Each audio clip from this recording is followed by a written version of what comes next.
රෙදි පින්තාරු කලාවට කැමති ඕගලන්ට අද අපි ගෙනල්ලා තියෙනවා හරියටම ඩිසයින් එකක් කොහොමද කරගන්නේ ෆැබ්‍රික් පේන්ට් යූස් කරලා කියලා. අද අපි මේ වීඩියෝ එකේදී කතා කරනවා හරියටම අවශ්‍ය මැටීරියල් මොනවද කොහොමද කරන්නේ හරියටම ලස්සන ඩිසයින් එකක් ඉවර කරගන්නේ කොහොමද කියලා. අද මම කරන්නේ සාරියකට කරන ඩිසයින් එකක්. පාවිච්චි කරන ක්ලෝත් මැටීරියල් එක තමයි ලේස් කොටන්. බලමු තව අවශ්‍ය වෙන්නේ මොනවද කියලා. මම අද අඳින්නේ ඇත්තටම ස්ටෙන්සිල් එක පාවිච්චි කරලා නෙමෙයි ෆ්‍රී හෑන්ඩ් ඩිසයින් එකක්. මේ ඩිසයින් එක අඳින්න මම පාවිච්චි කරන්නේ මෙන්න මේ වගේ පාට පෙන්සිල් එකක්.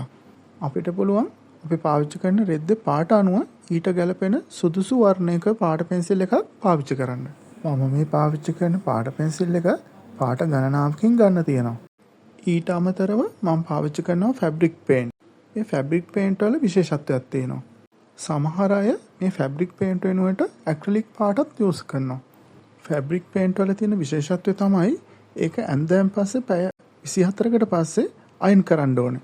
අපි අයන් කරනකොට රෙද්දේ තීන්ත හොඳට වේලලා තියෙන්න ඕනේ. ඒ වගේම තමයි අපි අයන් කරන්නේ රෙද්දේ කන පිට පැත්ත.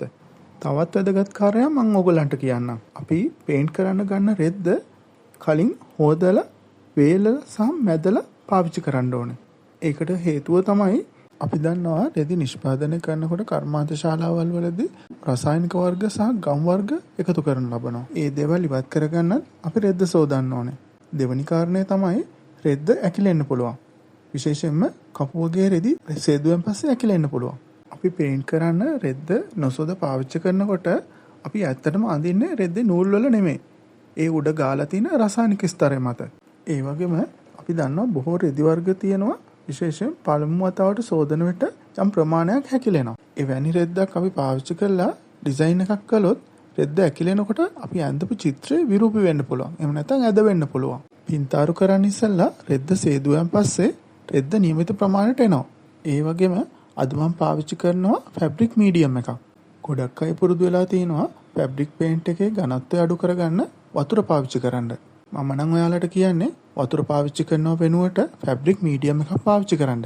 අපි ෆැබ්‍රික් මීඩියම් එකක් පාවිච්චි කරන එකේ වාසි කීපයක් තියෙනවා. එකක් රෙද්ද ඝන වෙන්නේ නැහැ. අපි අඳින මෝස්තරය රෙද්දේ නූල් වලට හොඳින් උරා ගන්නවා.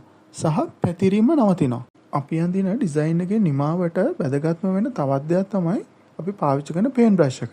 ගොඩක් අය හිතුවේ නැති වුණාට පේන්ට් බ්‍රෂ් එකෙන් ලොකු කාර්යයක් මෙහිදී කරනවා. අපි අඳින ඩිසයින් එකේ අන්තිමට එන ෆිනිෂින් එක එන්නේ මේ අඳින බ්‍රෂ් පාරවල් වල තියෙන ක්වොලිටි එක මත. සියුම් අඳින්න ඕනේ තැන් වලට මහත බ්‍රෂ් එකක් පාවිච්චි කළොත් වෙන්නේ ඇත්තටම ඩිසයින් එක කැත වෙන එක. අපි සයිසස් කීපකින් බ්‍රෂ් කීපයක් තියාගන්න ඕනේ. මේ දේවල් වලට අමතරව මම බ්‍රෂ් ටික සෝද ගන්න පුළුවන් විදිහ පුංචි වතුර භාජනයකුත් තියාගෙන තියෙනවා. අපි පාවිච්චි කරන පේන්ට් එකේ පාට අනුව බ්‍රෂ් එක සෝද ගන්න වෙනවා. ඒක නිසා පොඩි වතුර භාජනයක් තියාගන්න. මම මේ දවස්වල කරන සාරියක පොඩි ඩිසයින් එකක් තමයි ඕගලන්ට පෙන්වන්න හදන්නේ. ඒකේ පොඩි කොටසක් මම ඉවර කරලා තියෙන්නේ. ඕගලන්ට අදහසක් ගන්න මම පොඩ්ඩක් ඇදලා පෙන්වන්නම්. ඒ වගේම මේ වීඩියෝ එකේ අන්තිමට ඕගලන්ට දකින්න හම්බ වෙයි මම වැඩ ඉවර කරපු ඩිසයින් එකේ අන්තිම ප්‍රතිඵලය.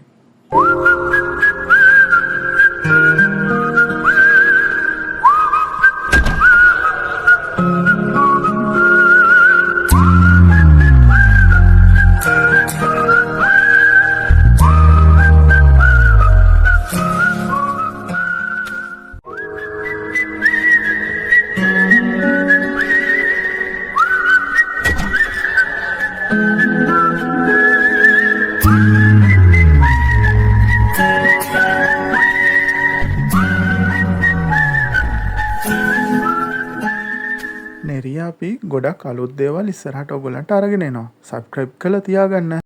අද වීඩියෝ එකෙන් ඔයගොල්ලෝ යමක් දැනගන්න ඇති කියලා මම හිතනවා. එහෙනම් අලුත් වීඩියෝ එකකින් අපි ඉක්මනින්ම මුණ ගැහෙමු. ඔයගොල්ලන්ට ජය වේවා.